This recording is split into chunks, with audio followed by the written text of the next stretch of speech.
এই নিদর্শনের মাধ্যমে যদি আমরা বাস্তবতাকে অনুধাবন করতে পারি, তাহলে আমরা হোমিওপ্যাথিকে অন্য আদার সাবজেক্ট থেকে আলাদা করতে পারবো। আর যখন আলাদা করতে পারবো, তখন আমরা রিয়েল হোমিওপ্যাথি হতে পারবো। এলিওপ্যাথির প্রয়োজনীয়তা আছে, কবিরাজির প্রয়োজনীয়তা আছে, ঝাড় ফুঁকের প্রয়োজনীয়তা আছে। আমি সমস্ত প্রয়োজনীয়তাকে স্বীকার করি, সবকিছুরই প্রয়োজনীয়তা আছে, এটা আমি স্বীকার করি। কিন্তু প্রত্যেকেরই আলাদা আলাদা ক্ষেত্র আছে, যার যার ক্ষেত্রে তারই প্রয়োজন। হোমিওপ্যাথির যেটা ক্ষেত্র, এইখানে আমার দীর্ঘ হোমিওপ্যাথিক জীবনে কখনো একবারও অন্য কোনো পেথির আশ্রয় নিতে হয় নাই। এখানে আমরা পাইলাম প্রত্যেক বস্তুরই দুইটা পরিচয় আছে। একটা পরিচয় তার জাহেরি বাতিনি, গুড, ফাইন, বুঝছো, অনেকটা ডেভেলপমেন্ট হয়েছে। আমি যে ধর্মীয় আলোচনা করি না, ধর্মীয় আলোচনা থেকে হোমিওপ্যাথির ইটা বেশি আছে। ধর্মীয় আলোচনাগুলো অ্যাটেন্ড করে তো সবসময় ব্যাধির, হ্যাঁ, ব্যাধির স্থূলটাই দেখে, স্থূল মাত্রায় প্রয়োগ করে। আর আমরা ব্যাধির সূক্ষ্মটা দেখি, সূক্ষ্ম মাত্রায় প্রয়োগ করি। এলিওপ্যাথিকরা 100% যান্ত্রিক পরীক্ষার উপর নির্ভরশীল, কিন্তু আমরা যান্ত্রিক পরীক্ষার উপরে নির্ভরশীল না, আমরা সূক্ষ্ম দর্শনের উপরে নির্ভরশীল। দর্শন মানে দেখা। হানিম্যান যখন হোমিওপ্যাথি আবিষ্কার করে, তখন তো মার্কেট ছিল না। মার্কেট তার যোগ্যতা তৈরি করে নিয়েছিলেন। কইছে হানিম্যানের যে শেষের স্ত্রীর নামটা নাকি মেলানি। মেলানি লিখছে, হানিম্যানকে যে বলতেছে যে আমি জীবনে পণ করেছিলাম, বিশ্ববিখ্যাত কোনো ব্যক্তি ছাড়া আমি কাউকে বিয়ে করবো না, খ্যাতিমান ব্যক্তি ছাড়া। তা আমার বয়স প্রায় 40 হয়ে গেছে, আমি খ্যাতিমান ব্যক্তি পাইও নাই, আমি বিয়েও করিনি।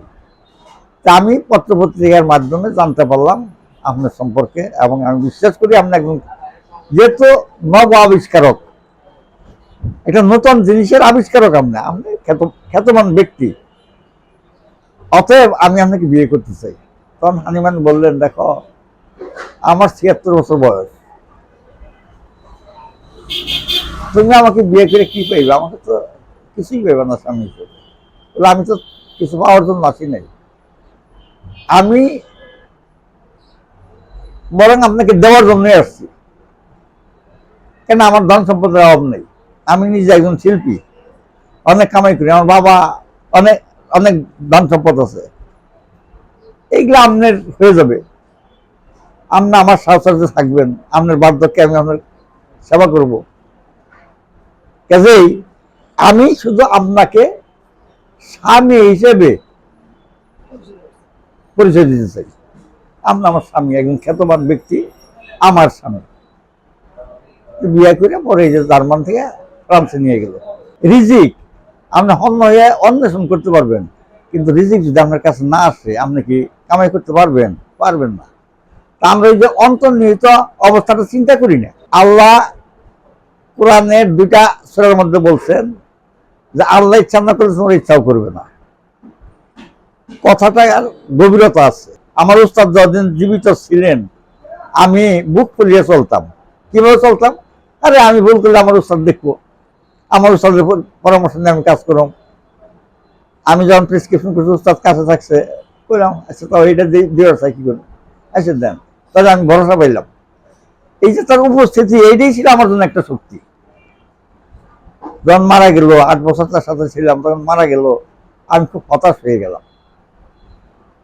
যে আমি কার কাছে আমার অপারগতা প্রকাশ করবো। হোমিওপ্যাথিক জগতের হোমিওপ্যাথি আমার অপারগতা আমি কার কাছে প্রকাশ করবো? সেই জায়গাটা তো আমার নাই। এই যে অপারগতা, এইটাই কিন্তু ছাত্রত্বের পরিচয়। আপনি শায়েক পারে, প্রশ্ন করেন তার কাছে। আল্লাহ তো কোরআনে কইছে যে জানে, জানোয়ালার কাছে তুমি যাই না দাও। অতএব জানোয়ালা আছে, অপারগতাও আছে, জানার আবশ্যকতাও আছে, আবার জানোয়ালাও আছে। জানোয়ালা হইল উস্তাদ, আর যে জানতে চাচ্ছে সে হলো ছাত্র। লক্ষণের মধ্যে রোগ সত্তাকে আমরা অনুসন্ধান করলাম, আর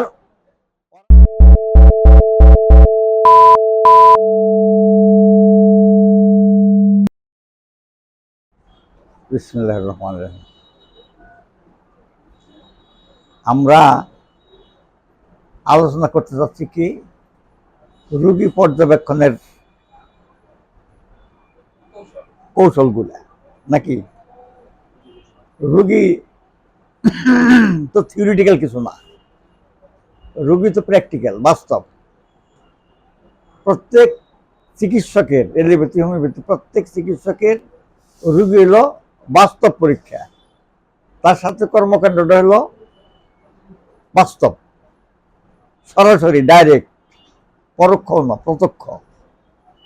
এখন যে কোনো ডাইরেক্ট বা প্রত্যক্ষ বা বাস্তব কর্মকাণ্ডকে বাস্তবে বোঝানোটাই সবচেয়ে ভালো, পরিপূর্ণ হয়। কিন্তু আমরা যেহেতু এখানে আলোচনা করতেছি, এই আলোচনাটা বাস্তবতাকে আলোচনায় তুলে আনার জন্য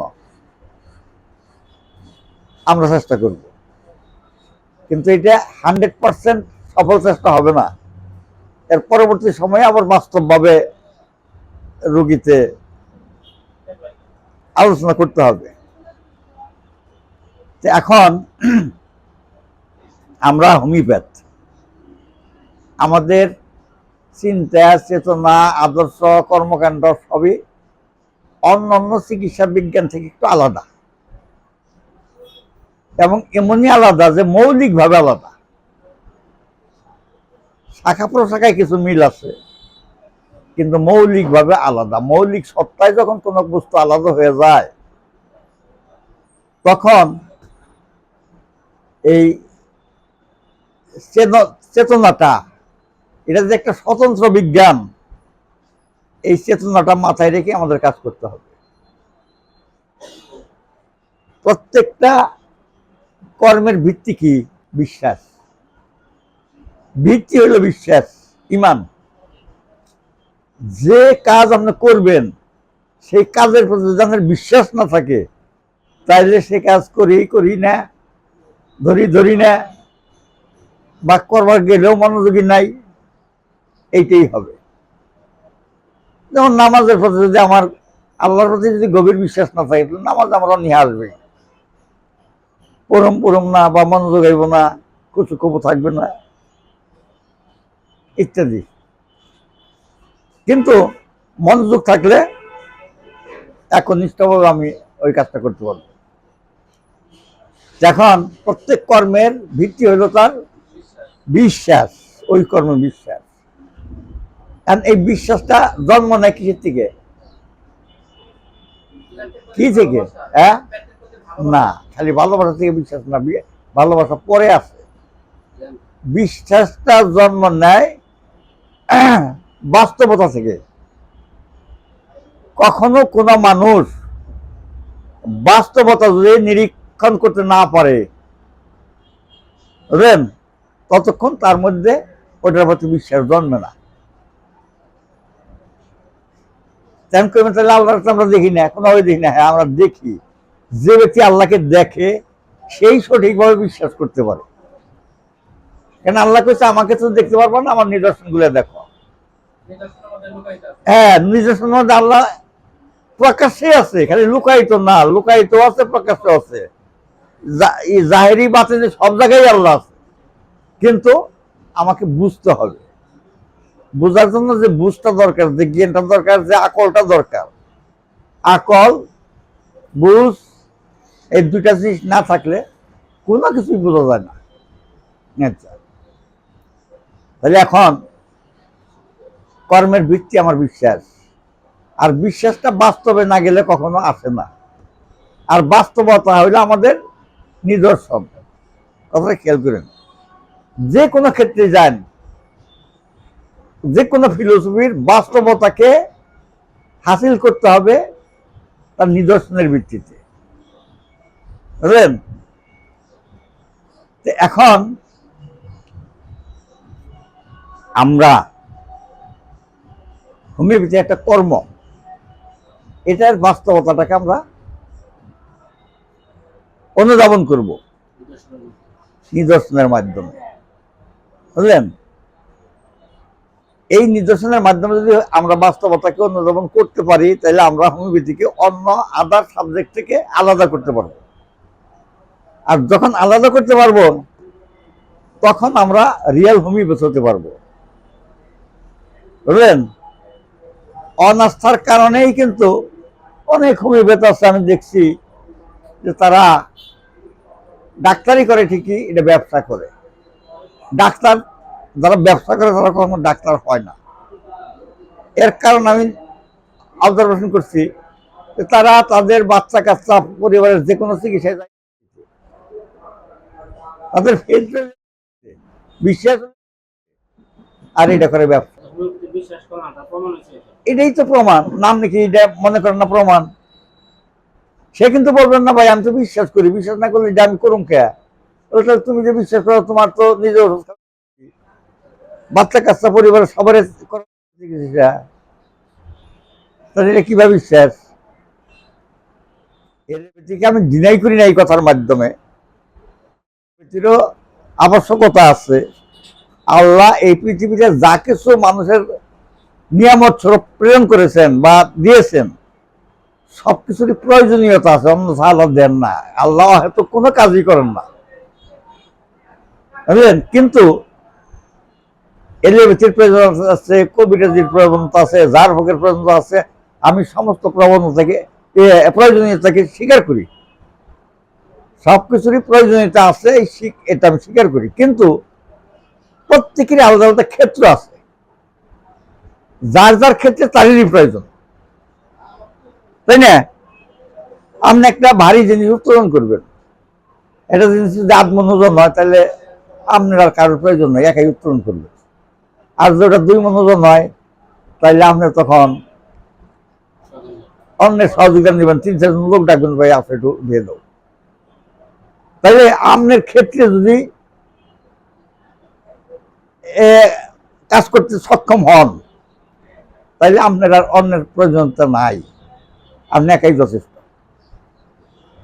তদ্রূপ প্রত্যেক পৃথিবীর একটা নিজস্ব ক্ষেত্র আছে, এই ক্ষেত্রে এটাই যথেষ্ট। এই ক্ষেত্রের বাইরে যখন যায় তখন অন্যকে ডাকেন, এটা আমার আপত্তি নাই। হানিমানও তাই বলছেন যে যখন আবশ্যক হয় তখন তুমি এলোপ্যাথিক ব্যবস্থা গ্রহণ করো, আপত্তি নাই, তিনি আপত্তি করেন নাই। কিন্তু হোমিওপ্যাথির যেটা ক্ষেত্র, এইখানে আমার দীর্ঘ হোমিওপ্যাথিক জীবনে কখনো একবারও অন্য কোনো পেথির আশ্রয় নিতে হয় নাই, বুঝলেন?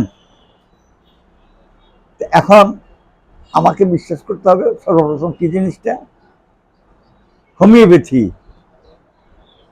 এই কর্মটা আমি কর্ম, এটার উপরে বিশ্বাস আনতে হবে। আর এই বিশ্বাসটা জন্মানোর জন্য এর নিদর্শন গুলা, তাই না? নিদর্শন কি? প্রথম নিদর্শন হইল চিকিৎসক বা অন্যান্য চিকিৎসা পদ্ধতি রোগ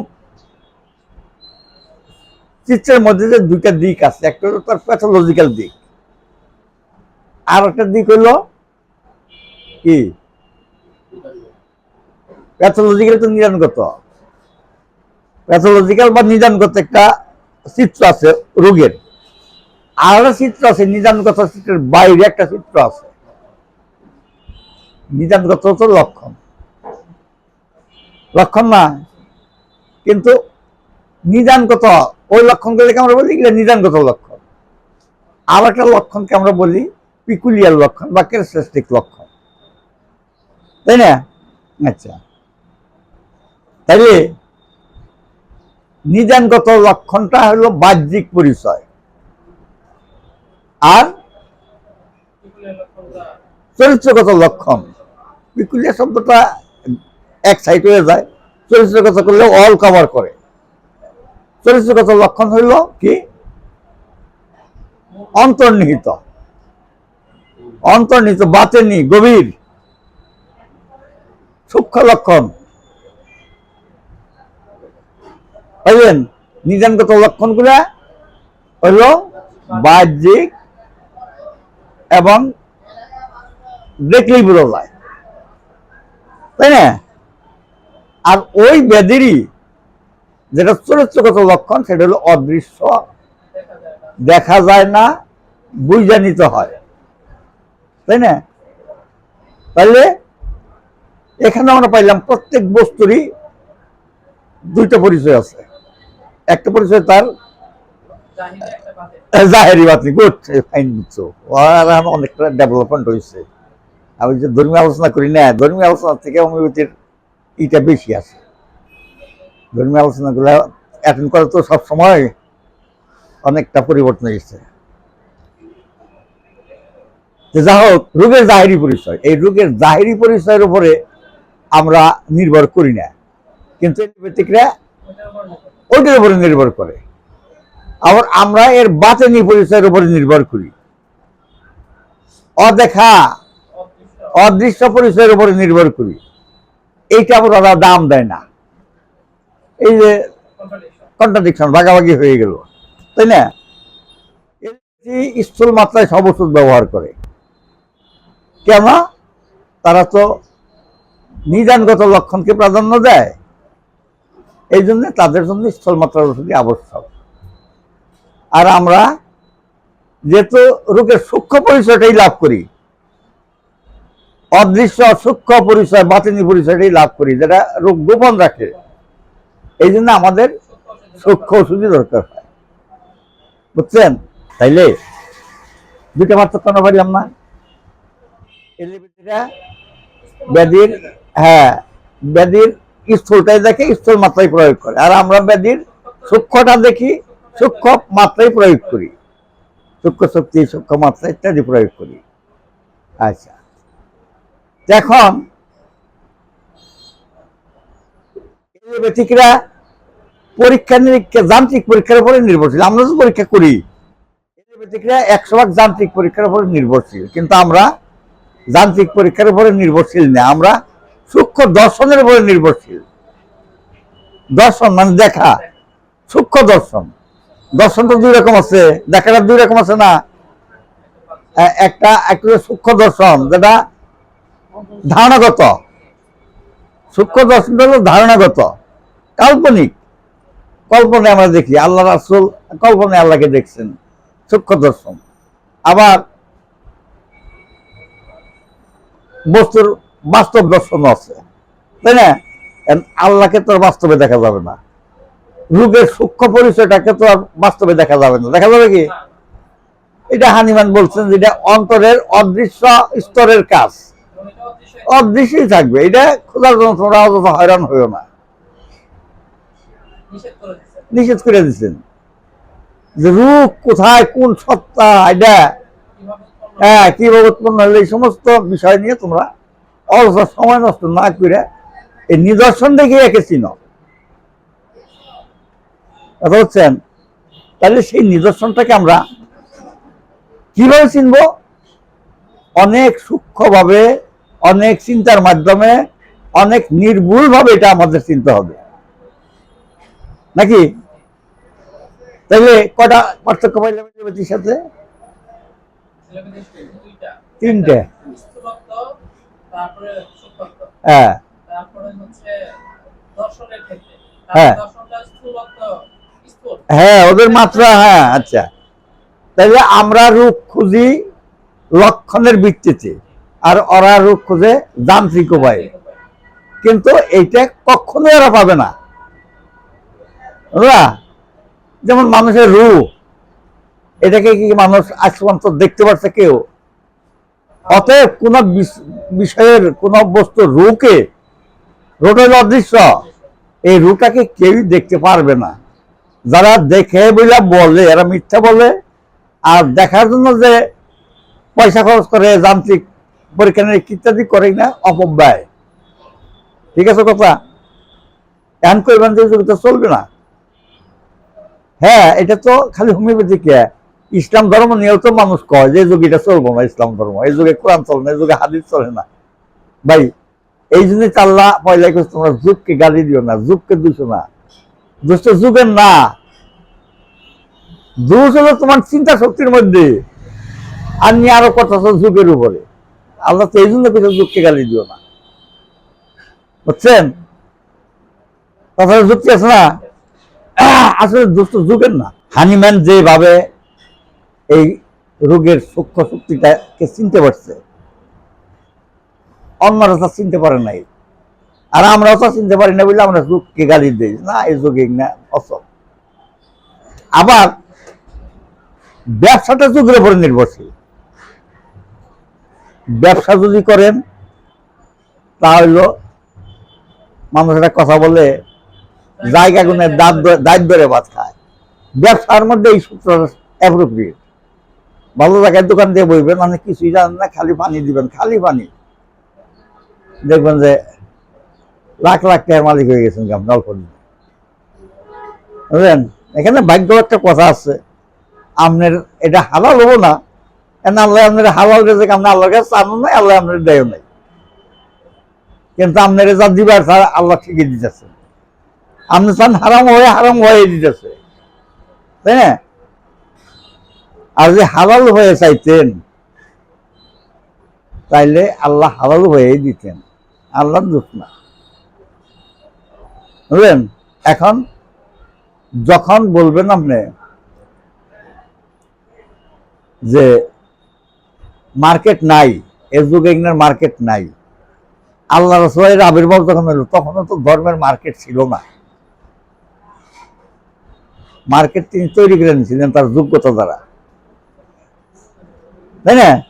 হানিম্যান যখন হোমিওপ্যাথি আবিষ্কার করে তখন তো মার্কেট ছিল না। মার্কেট তার যোগ্যতা তৈরি করে নিয়েছিলেন।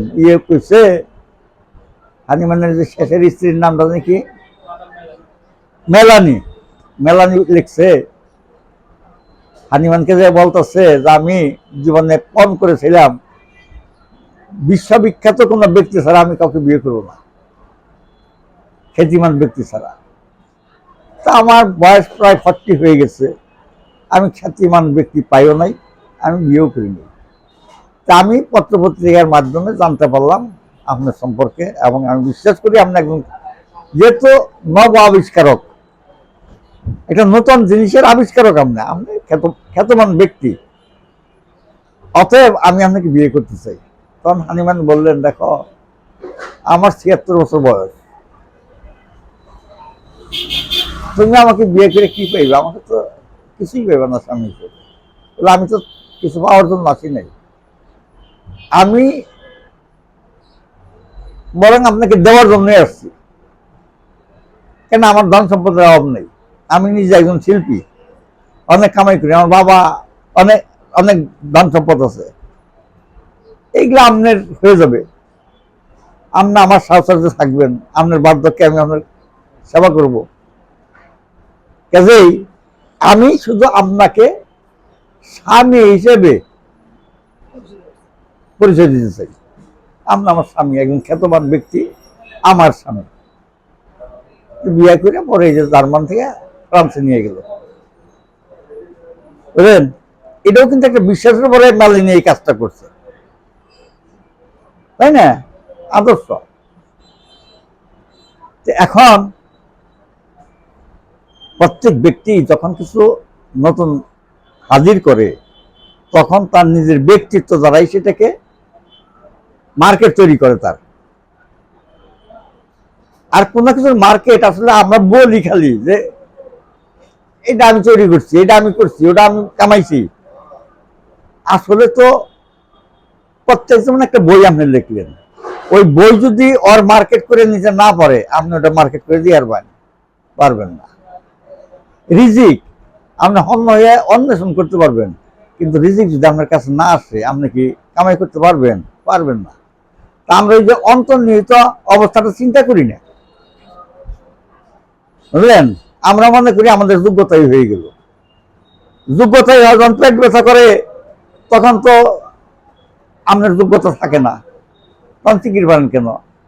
ওষুধ একটার পর একটা খাইতেছেন, কাজ হইতেছেন না, চিকির পারতেছেন, এইসব যোগ্যতা যায় কোনে? অতএব মানুষের যোগ্যতাটা হইল একটা সীমার মধ্যে, এবং একটা শক্তির নিয়ন্ত্রণে। মানুষের যোগ্যতাটা হইল একটা শক্তির নিয়ন্ত্রণে। আল্লাহ কোরআনের 2টা সূরার মধ্যে বলছেন যে আল্লাহ ইচ্ছা না করলে তোমার ইচ্ছাও করবে না। কথাটা আর গভীরতা আছে।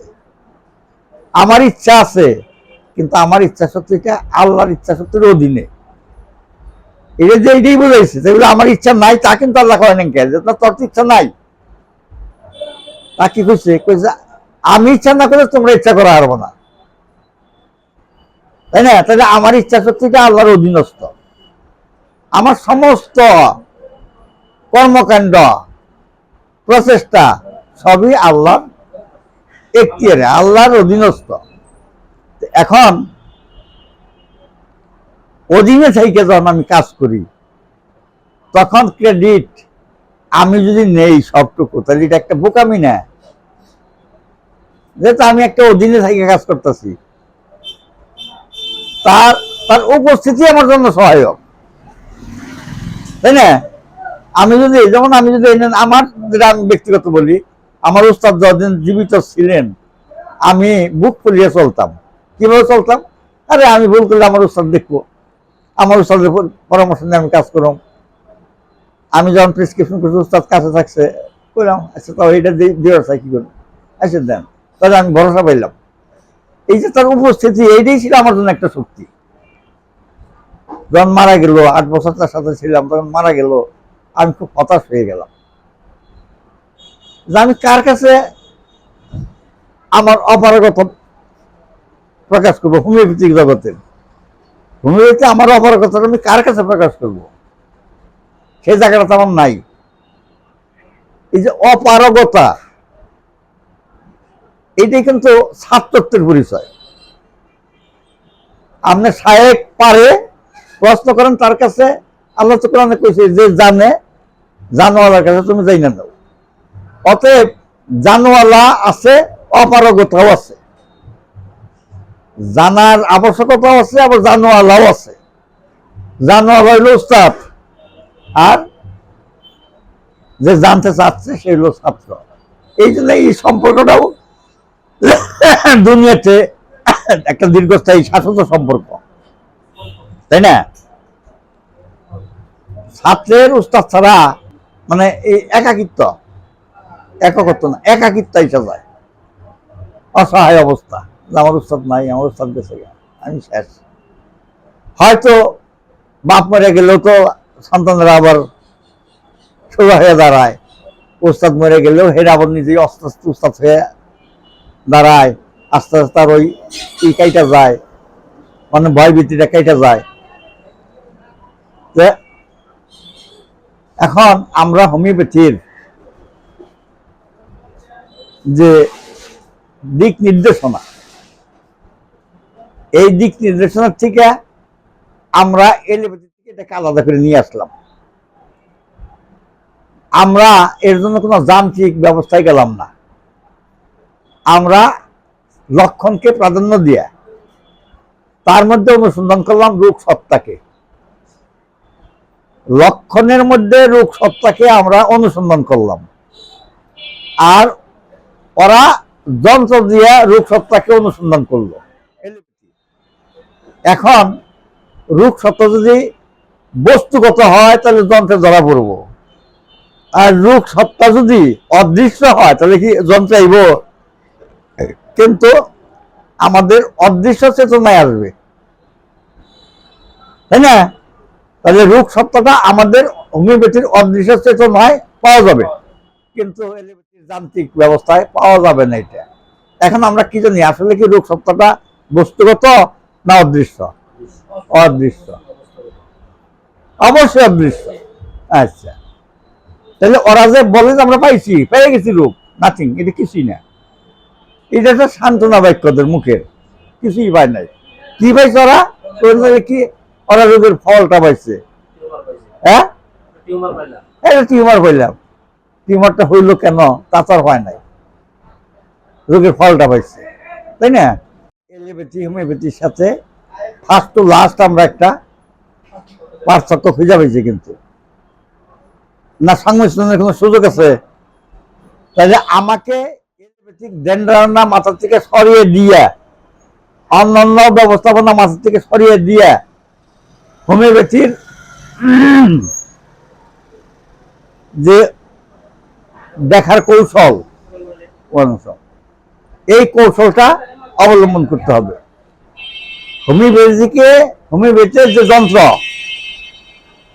রোগ পাওয়ার, রোগ খুঁজে পাওয়ার, রোগ দর্শনের যে কৌশলটা, যেহেতু আলাদা, তাহলে চিন্তাটা মাথার থেকে সরিয়ে দিয়ে আমাকে নতুন ভাবে অনুসন্ধান করতে হবে হোমিওপ্যাথিক দৃষ্টিভঙ্গিতে, এছাড়া কিন্তু পাবো না, তাই না?